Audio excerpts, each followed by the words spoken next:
1385 deputy CM గారు.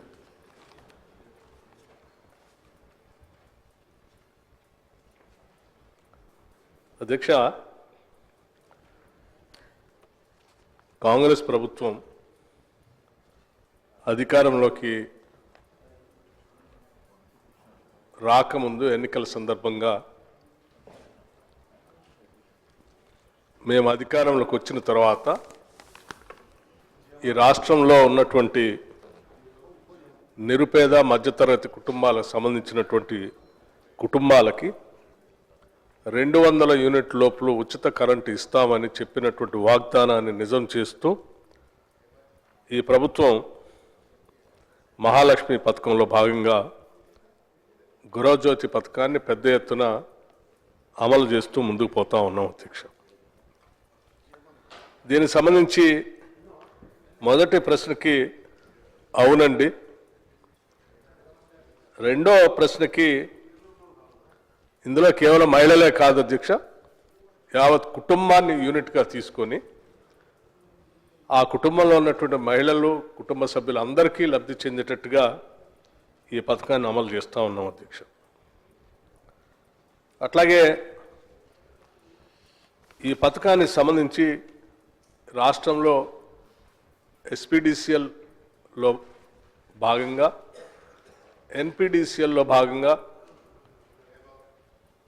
ఎవరెవరి ఏరియాల్లో జిల్లాల వారిగా పెద్ద ఎత్తున ఈ పథకాన్ని అమలు చేస్తూ ఉన్నాం అధ్యక్ష. ఎస్పీడీసీఎల్లో మొత్తంగా 25,35,560 కుటుంబాలకి ఈ ఉచిత కరెంటుని 200 యూనిట్ లోపల వాడుకునేటువంటి వాళ్ళందరికీ కూడా వారు కట్టాల్సిన బిల్లుని వారు కట్టకుండా వారి తరఫున రాష్ట్ర ప్రభుత్వం ఈ ఎస్పీడీసీఎల్కి ప్రతి నెల చెల్లిస్తూ ఉంది ఇన్ని లక్షల కుటుంబాలకి. అట్లాగే ఎన్పీడీసీఎల్ సంబంధించి కూడా ఆ పరిధిలో ఉన్నటువంటి జిల్లాల్లో 27,46,938 కుటుంబాలకి ఆ కుటుంబాలు చెల్లించాల్సినటువంటి 200 యూనిట్లకు సంబంధించిన బిల్లుల్ని వారి తరఫున రాష్ట్ర ప్రభుత్వం ఎన్పీడీసీఎల్కి ప్రతి నెల చెల్లిస్తూ ఉంది అధ్యక్ష. వెరసి మొత్తంగా రాష్ట్రంలో 52,82,498 కుటుంబాలకి ఈరోజు ఉచితంగా అంటే వారు కట్టాల్సిన బిల్లుల్ని వారి తరఫున రాష్ట్ర ప్రభుత్వం ఈ ఎస్పీడీసీఎల్కి ఎన్పీడీసీఎల్కి బిల్లులు చెల్లిస్తూ ఉంది అధ్యక్ష. దీనికి సంబంధించి మొత్తంగా ఇప్పుడు ఈ పథకాన్ని అమల్లో తీసుకొచ్చిన దగ్గర నుంచి 2025 డిసెంబర్ వరకు రాష్ట్ర ప్రభుత్వం ఈ 200 యూనిట్లు పొందుతున్నటువంటి లబ్ధిదారుల పక్షాన రాష్ట్ర ప్రభుత్వం ఈ ఎస్పీడీసీఎల్కి ఎన్పీడీసీఎల్కి చెల్లించినటువంటి మొత్తం 3,593 కోట్ల రూపాయలని ప్రజల పక్షాన రాష్ట్ర ప్రభుత్వం వారు చెల్లించింది అధ్యక్ష.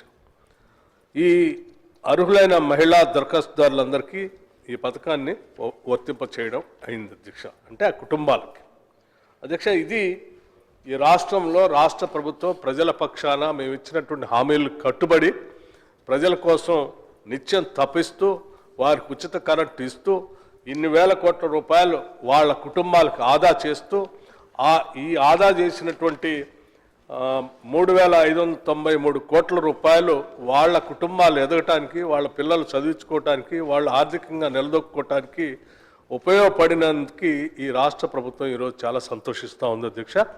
ఇప్పటివరకే కాదు, భవిష్యత్తులో కూడా మేము ఈ పథకాన్ని కొనసాగిస్తాం. 200 యూనిట్లు ఉచితంగా రాష్ట్ర ప్రజలకు మేము ఇచ్చినటువంటి మాట ప్రకారం ఇస్తూ ఉంటాం. ఈ రాష్ట్రంలో ఉన్నటువంటి పేద బడుగు బలహీన వర్గాలు మధ్యతరగతి కుటుంబాలకు సంబంధించినటువంటి వాళ్ళు ఆర్థికంగా నిలదొక్కుని ఎదిగి ఈ సమాజంలో ఆత్మగౌరవంతో బతకటం కోసం మా ప్రయత్నం అంతా చేస్తూనే ఉంటాం. అందులో భాగంగానే చేస్తూ ఉన్నాం అధ్యక్ష. ధన్యవాదాలు.